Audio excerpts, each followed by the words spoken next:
నమస్తే. తెలంగాణ రాష్ట్రంలో ఇప్పుడు విగ్రహాల రాజకీయం నడుస్తూ ఉంది.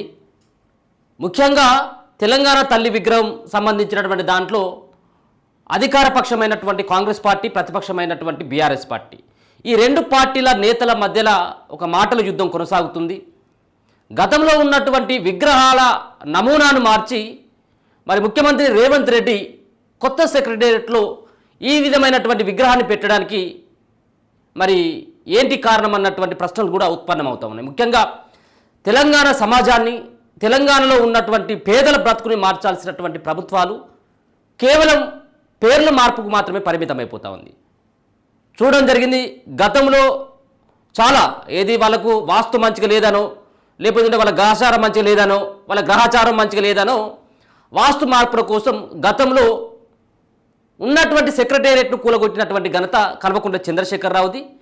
అదే స్థానంలో కొత్త సెక్రటేరియట్ భవనాన్ని ఏర్పాటు చేసి సుమారుగా 1600 కోట్ల రూపాయల ఎస్టిమేషన్ తోటి ఆ బిల్డింగ్ కట్టడం జరిగింది. అంటే ప్రజాధనాన్ని వృధా చేయడం, అంటే వాళ్ళకి గ్రహచారం బాగలేకపోయినా, వాళ్లకు వాస్తు దోషం ఉన్నప్పుడు కూడా వాళ్ళు ఆ విధమైనటువంటి ప్రయత్నాలు చేస్తున్నారు. వాళ్ళ అయ్యజాగిరి కాదు, వాళ్ళ తాతలు సంపాదించినటువంటి ఆస్తి కాదు, కేవలం ప్రజల సొమ్ముతోటి మాత్రమే వాళ్ళు ఈరోజు ఒక రకమైనటువంటి వాళ్లకు అనుకూలంగా మార్చుకుంటా ఉన్నారు. సో ఇప్పుడు మనం కాంగ్రెస్ పార్టీ అధికారంలోకి వచ్చిన తర్వాత సైతం కూడా కొన్ని పేర్ల మార్పు అయిపోయింది. ఇప్పుడు విగ్రహాల మార్పు సంబంధించింది. గతంలో మనం చూడడం జరిగింది, రాజీవ్ గాంధీ విగ్రహం అక్కడ ఏదైతే సెక్రటేరియట్ దగ్గర, సెక్రటేరియట్ ముంగట పెట్టేటువంటి ప్రయత్నం కాంగ్రెస్ పార్టీ చేయడం జరిగింది. ఇంకొక పక్కన మరో పక్కన ఇప్పుడు కొత్తగా ఏర్పడ్డటువంటి, కొత్తగా నిర్మించినటువంటి సెక్రటేరియట్లో గత ప్రభుత్వం తెలంగాణ తల్లి విగ్రహాన్ని పెట్టడం మర్చిపోయింది. ఏదైతే తెలంగాణ అన్నటువంటి ఒక పదంతో తెలంగాణ సెంటిమెంట్ను వాడుకొని తెలంగాణ విగ్రహాన్ని పెట్టడం మాత్రం గత సర్కారు నిర్వీర్యం చేయడం జరిగింది. ఇప్పుడు ఉన్నటువంటి సర్కారు సైతం కూడా దాంట్లో తెలంగాణ తల్లి విగ్రహాన్ని రూపకల్పన చేసి దాంట్లో పెట్టాలన్నటువంటి ఒక సంకల్పం మంచిదే కావచ్చేమో. కానీ గతంలో ఉన్నటువంటి విగ్రహాల మార్పుని, గతంలో ఉన్నటువంటి ఏదైతే ఆ తెలంగాణ తల్లి విగ్రహం ఉందో వాటి పూర్తిగా ఆ నమూనానే మార్చి పడేసింది. గతంలో ఉన్నటువంటి తెలంగాణ తల్లి విగ్రహానికి ఇప్పుడు రేవంత్ రెడ్డి సర్కార్ తెలంగాణ విగ్రహానికి చాలా తేడాలు ఉన్నాయి. దాంట్లో ఒకసారి చూసుకున్నట్టయితుంటే గతంలో ఇదే కాంగ్రెస్ పార్టీ ప్రతిపక్షంలో ఉన్నటువంటి దశలో తెలంగాణ తల్లి విగ్రహం గురించి డిస్కషన్ అవుతున్నటువంటి సందర్భంలో కల్వకుంట్ల చంద్రశేఖరరావు కుమార్తె అయినటువంటి ఎమ్మెల్సీ కల్వకుంట్ల కవిత యొక్క ఆ మొహంలో ఉన్నటువంటి అహోభావాలు కావచ్చు, ఆమెకు సంబంధించినటువంటి ఆ ముఖానికి దగ్గరగా ఉన్నటువంటి తీరుగా ఆ విగ్రహాన్ని రూపకల్పన చేసింది అనేది అప్పుడు ఉన్నటువంటి కాంగ్రెస్ పార్టీ చెప్పడం జరిగింది. ఇప్పుడు సైతం కూడా ఇప్పుడు బీఆర్ఎస్ పార్టీకి సంబంధించినటువంటి సోషల్ మీడియాలో చాలా సర్క్యులేట్ అవుతూ ఉంది. ఇదే వైరల్ అవుతూ ఉంది. ఇప్పుడు కొత్తగా ఆ విగ్రహాన్ని అక్కడ ప్రతిష్ఠించబోతూ ఉన్నారు 9వ తారీఖున సెక్రటేరియట్లో. దాంట్లో భాగంగా ఈరోజే ఆ యొక్క చిత్రం యొక్క సంబంధించినటువంటి ఒక ఫోటోని బయటికి రిలీజ్ చేయడం జరిగింది. ఈ విధంగా ఉంటుంది కొత్తగా సెక్రటేరియట్లో ఏర్పాటు చేసేటువంటి విగ్రహం అంటూ. ఇక్కడ రెండు విగ్రహాలను కనుక చూసుకున్నట్టయితే ఉంటే ఒక పక్కన ఇదేమో గతంలో ఉన్నటువంటి విగ్రహం, తెలంగాణ తల్లి విగ్రహం, ఇప్పుడేమో రేవంత్ రెడ్డి సర్కారులో ఇప్పుడు రూపకల్పన చేసినటువంటి విగ్రహం. ఈ రెండు విగ్రహాల మధ్యలో చాలా తేడాలు ఉన్నాయి.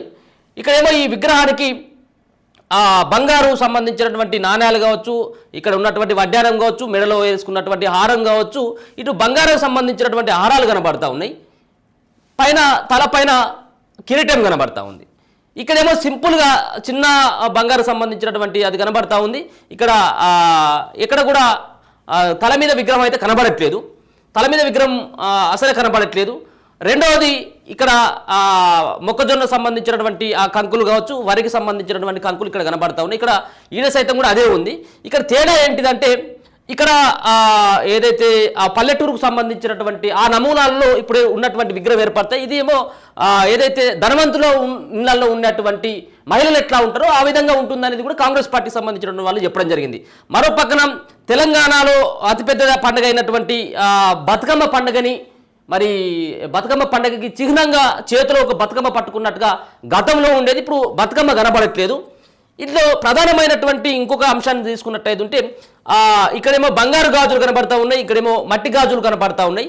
మరో పక్కన ఇక్కడ అభయ హస్తం అన్నటువంటి, అంటే హస్తం సింబల్ని ప్రజలకి ఒక అర్థమయ్యేటువంటి అంటే ఇది కాంగ్రెస్ పార్టీకి సంబంధించినటువంటి ఒక తీరుగా ఉందన్నటువంటి ఒక భావన. కాంగ్రెస్ పార్టీ ఆ గుర్తు ఏదైతే ఉంటుందో హస్తం గుర్తు, కాబట్టి ఇక్కడ హస్తం గుర్తును పోలినటువంటి ఈ విధమైనటువంటి ఉందంటే అది హస్తం గుర్తు అని చెప్పేసి ఇప్పుడు బీఆర్ఎస్ పార్టీ వాళ్ళకి సంబంధించినటువంటి వాళ్ళు ఆ నేతలు ఆరోపిస్తూ ఉన్నటువంటి పరిస్థితి.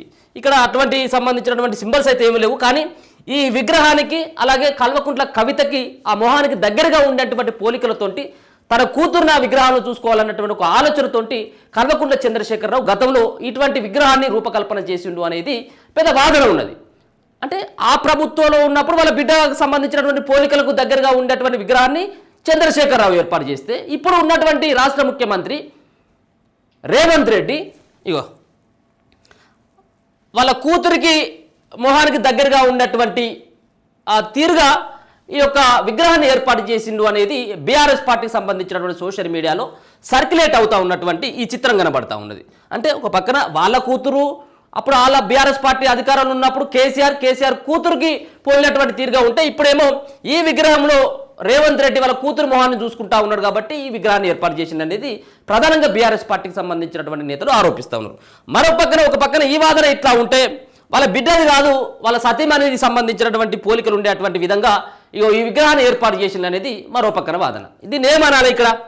ఇప్పుడు విగ్రహాలతోటి మార్పు వచ్చేటి ప్రజల జీవితాల్లో ఏమైనా మార్పు వచ్చేటిది ఉందా? ఇప్పుడు ఈ ఏర్పాటు చేయకపోతే పెద్ద వచ్చేటువంటి నష్టం ఏమన్నా ఉందా? ఒక పక్కన ఫుడ్ పాయిజన్ తోటి విద్యార్థులంతా అస్వస్థల పాలైపోయి హాస్పిటల్లో చేరి ప్రాణాలు కోల్పోతున్నటువంటి దాని మీద ఎటువంటివి లేవు. ఈ విగ్రహాలను ఎట్లా మార్చాలి, దేన్ని ఎక్కడ కూలగొట్టాలి, దేన్ని ఎప్పుడు ఎడగట్టాలి అంటే ఇక తట్ట పని పార పనికి ఏమో పైసలు వస్తాయి కాబట్టి కాంట్రాక్టులు ఆ వ్యవహారం అంతా అది వేరు. అంటే వాటిపైన ఉన్నటువంటి శ్రద్ధ ఇలా పేదల బతుకుల్ని మార్చడం కోసం మీరు ఇచ్చినటువంటి హామీల పట్ల కనీసం ఒక అవగాహన లేకుండా ఒక సమీక్షలు పెట్టకుండా ఈ విధమైనటువంటి ప్రయత్నం ఏంటో ఇప్పుడు తెలంగాణ సమాజానికి చెప్పాల్సినటువంటి అవసరం ఉన్నది. మీరు ఇస్తానన్నటువంటి రేషన్ కార్డులు ఎక్కడ పోయినాయో తెలియదు, పెన్షన్ల సంగతి మొత్తమే మర్చిపోయిన్లు, చాలా ఉన్నాయి చెప్పుకోవాలనేది ఉంటే 420 హామీలను ఈరోజు ఇప్పటి నుంచి స్టార్ట్ చేస్తే తెల్లారి వరకు చెప్పుకోవచ్చు. మీ హామీల సంగతి మీరు ఇచ్చినటువంటి వాటిపైన గతంలో చేయలేదంటే గతంలో ఆ దుర్మార్గులు కాబట్టి వాళ్ళని ఇంటికాడ కూకోబెట్టినాం, అది జగమెరిగినటువంటి సత్యం. అది ఆ దుర్మార్గులు చేయలేదనే కదా మీకు అవకాశం ఇస్తే ఇలా వచ్చేటువంటి ఇప్పుడు రేవంత్ రెడ్డి సైతం కూడా ఇప్పుడు కొత్త సెక్రటరియట్లోకి పోయేదానికి వాస్తు మంచి లేదనేది ఆ ఎనక గేట్ నుంచి ఆ మొత్తం అంతా మూసేసి ఇప్పుడు ముంగట గేట్ నుంచి ఆయన రావాలట. దానికి అక్కడ పనులు నడుస్తూ ఉన్నాయి.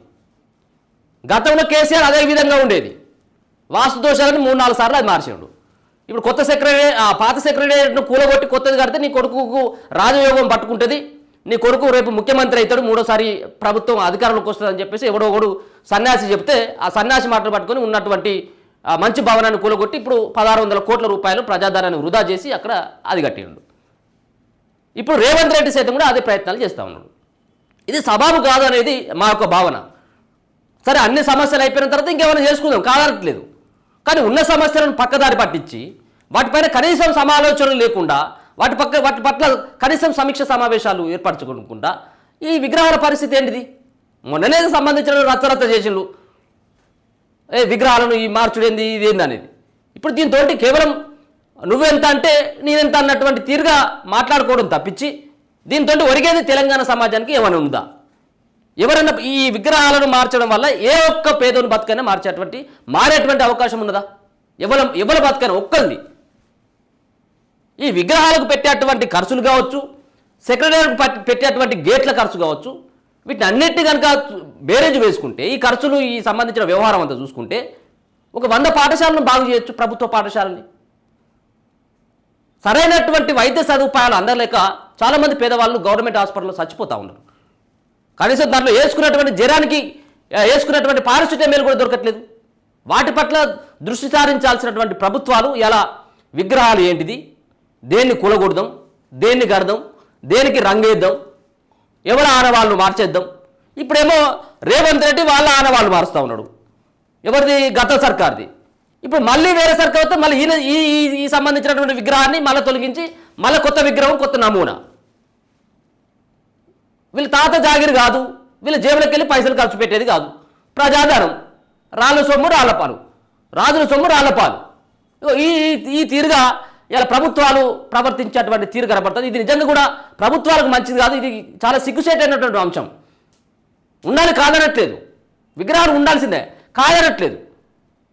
ఇప్పుడు వచ్చేటువంటి మనకు అత్యంత అవసరం ఏమొచ్చింది అనేది మేము అడుగుతా ఉన్నాం. చూడొచ్చు ఇక్కడ విగ్రహాలకు సంబంధించింది. ఈ విగ్రహాలు ఎట్లా ఉన్నాయి, ఈ 2 విగ్రహాలు, ఇది ఈ విగ్రహాలు ఇట్లా ఉన్నాయి. గతంలో ఉన్నటువంటి విగ్రహం, ఇప్పుడు ఉన్నటువంటి విగ్రహం. ఇగో ఈమెను పోలి ఉంది అని చెప్పేసి రేవంత్ రెడ్డి కూతురుకు సంబంధించిన ఫోటో సర్క్యులేట్ అవుతూ ఉంది, వాళ్ళ భార్యకు సంబంధించినటువంటి ఫోటో సర్క్యులేట్ అవుతూ ఉన్నది. గతంలో ఉన్నటువంటి కేసీఆర్ కూతురు అయినటువంటి కవిత ఫోటో సర్క్యులేట్ అవుతూ ఉన్నది. ఒక దుర్మార్గమైనటువంటి చర్య. ఇప్పటికైనా ప్రభుత్వాలు ఆ దిశగా ఆలోచించాల్సినటువంటి అంశం చెప్పుకోవచ్చు. ఎందుకంటే ఆ విధమైనటువంటి ఆలోచన ఉండాలి. ప్రభుత్వం ఏర్పడంగానే ప్రజల జీవితాలని ఎట్లా మార్చాలి, ప్రజల పేదరికంలో కొట్టుమిట్టాడుతున్నటువంటి వాళ్ళని ఏ విధంగా ఆదుకోవాలన్నటువంటి దానిపైన ప్రత్యేకమైనటువంటి ఫోకస్ ఉండాలి తప్పించి ఈ విగ్రహాలను మార్చుడు కూలగొట్టుడు అన్నటువంటి ఇది సరైనటువంటి పద్ధతి కాదనేది మా యొక్క వాదన. చూస్తూనే ఉండండి మన తొలి వెలుగు.